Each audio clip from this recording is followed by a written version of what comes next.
Basic शिक्षा परिषद के स्कूलों में सोमवार से शुरू हुई डिजिटल अटेंडेंस की व्यवस्था पर मिली-जुली प्रतिक्रिया मिली।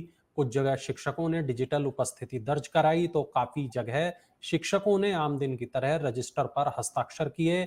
इसके बाद कई जगह शिक्षकों ने बच्चों को पढ़ाना शुरू किया, तो कुछ जगह विरोध प्रदर्शन भी हुआ। उत्कर्ष, ये जो डिजिटल अटेंडेंस है, ये क्या मामला है और टीचर इस मामले में क्या कह रहे हैं? चीज क्या है देखिए, डिजिटल अटेंडेंस, मैं ये जानना चाहता हूँ। आप और मैं जो अपने अपने दफ्तरों में इस्तेमाल करते हैं बायोमेट्रिक अटेंडेंस है।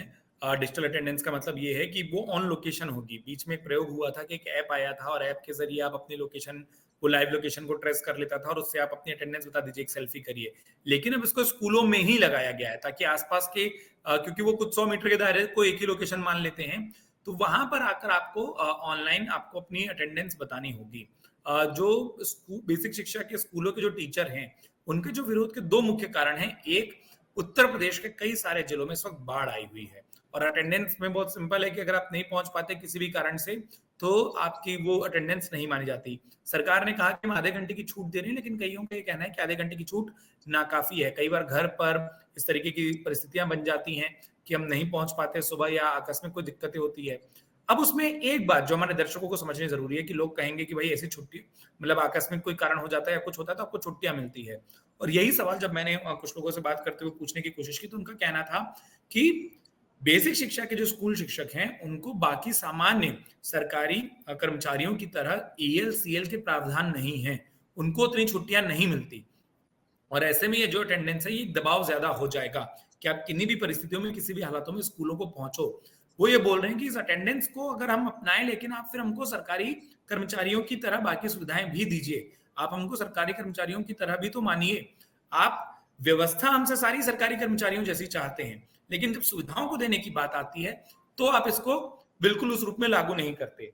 और अगर मैं आपको एक अपडेट बताऊं इसी खबर पर वरुण, तो इस मामले पर अब सियासत या सियासी दल जो हैं, वो अपनी बात रखते दिखाई दे रहे हैं। घोसी के सांसद हैं राजीव राय, और बहुत मतलब हमने देखा था कि पिछले कई दिनों पर जिस तरीके से पूरा चुनाव लड़ा था, उन्होंने सोशल मीडिया प्लेटफॉर्म एक्स पर लिखा कि अधिकारी मोटे कमीशन के लिए अनावश्यक सॉफ्टवेयर और मोबाइल ऐप को खरीद रहे हैं और करोड़ों की खरीदी हो रही है। बेसिक शिक्षा परिषद में बच्चों और शिक्षकों के भविष्य के साथ खिलवाड़ हो रहा है और दिन भर ऐसी योजनाएं बनाई जा रही है कि शिक्षक पढ़ाए कम, ऐप पर ज्यादा बिजी रहे। और जितने की पूरी ऐप की, मोबाइल की, तमाम चीजों की खरीदी हुई है, वो लिखते हैं कि इससे तो बेसिक शिक्षा के स्कूलों में फर्नीचर, कंप्यूटर लैब और एक्सपर्ट टीचर तक रखे जा सकते थे।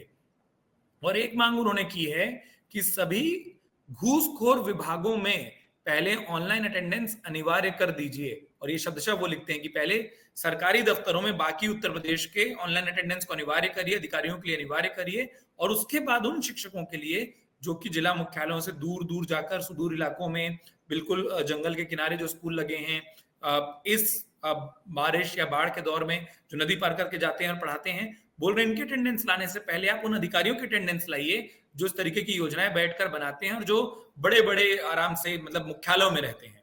उत्कर्ष, मेरा सवाल ये है कि ये जो डिजिटल अटेंडेंस का कंसेप्ट है, ये सरकार को लाने की जरूरत क्यों पड़ी?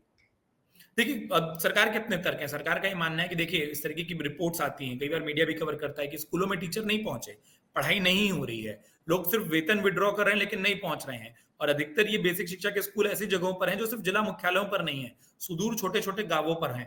तो वो मॉनिटरिंग बनी रहे कि टीचर वहां पहुंच रहा है, वो भवन पर ही है। इसके लिए हम ये अटेंडेंस सिस्टम लाना चाहते हैं ताकि वो ट्रांसपेरेंसी और मॉनिटरिंग दोनों हो। और टीचरों की ओर से, जैसा मैंने आपको कहा, दो तरीके के तर्क हैं। जो दूसरा तर्क है वो ये है कि अटेंडेंस आप लागू तो बिल्कुल सरकारी व्यवस्था वाली सारी चीजें करना चाहते हैं, लेकिन सुविधाएं एक भी आप सरकारी कर्मचारी वाली हमको नहीं दे रहे हैं। तो जो विरोध है उसका एक कारण ये है, और दूसरा कारण जो टाइमिंग है कि इस वक्त बाढ़ का समय है, इस वक्त पहुंचना है स्कूलों पर, बिल्कुल वो टाइम नॉट है कि 8 बजे चलिए, उसमें आधे घंटे की छूट दी गई कि 8:30 तक आपको पहुंचना है।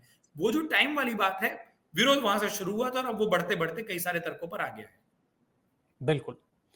चलिए, शुक्रिया उत्कर्ष आपका बहुत बहुत इस तमाम जानकारी के लिए। कल फिर मिलेंगे यूपी की बात का एक और एपिसोड लेकर। तब तक के लिए नमस्कार। अगर आप ये वीडियो YouTube पर देख रहे हैं तो हमारे चैनल को सब्सक्राइब करें और बेल आइकन को दबाना ना भूलें। अगर आप फेसबुक पर ये वीडियो देख रहे हैं तो हमारे पेज को लाइक करें।